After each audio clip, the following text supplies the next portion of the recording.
As I've been telling Victor, this really hits home with me because 1 year, almost exactly before that Who concert, I went to my first concert ever. It was an Aerosmith concert at the Spectrum in Philadelphia, and there was a crowd surge, and we were compressed against the glass doors of the Spectrum for about an hour. People passed out around me, and that night I thought I was going to be killed. And I totally identify with what happened here at this Travis Scott thing. And because I lived through it, I know that I could see a security guard, but my entire body was being compressed and I couldn't breathe and I couldn't get to the security guard. Once this happens, the crowd surge of 50,000 people, what are security guards supposed to do? How are you supposed to start saving people who are passing out in the crowd? Well, what you're supposed to do is not let it get to that point. That's what you're supposed to do. Not try to heroic efforts at the last minute to save lives. It's in the planning, excuse me, in the planning and the risk assessment where you design the event so this doesn't occur, or you're prepared for it if it is. As I was saying before, it was very positive move for the police chief to speak to the artists about trying to keep the crowd calm. But my question is, did the police chief, knowing that the crowd was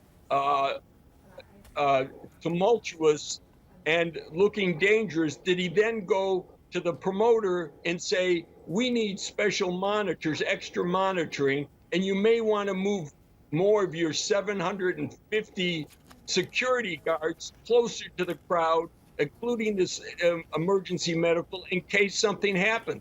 Or did he just focus on the artist? And your story, back from the pre-Who, is the story that continues to this day. The industry knows this, the dangers of crowd surge, crowd crush. But of course, as you pointed out earlier, it doesn't really even appear in what is the equivalent of the Astroworld's crowd management plan. There's no reference to crowd surge, crowd crush, crowd collapse, panic.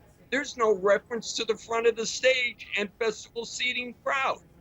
And therefore, there's no specific emergency planning for a mass casualty crowd crush event. Look, mass casualties is a generic term. It could include fires, structural collapse, drug overdoses. You need a specific plan to deal with crowd crushing situation, and there's nothing in the report, no reference to that. It's mostly a boilerplate report, but what there is reference to is some type of risk assessment plan that was developed. We need to see that risk assessment plan because it's there that it should have been outlined, the history of Travis Scott, the history and profile of the audiences he attracts, and how those dangers that are produced by those two groups will be mitigated or prevented through proper crowd management.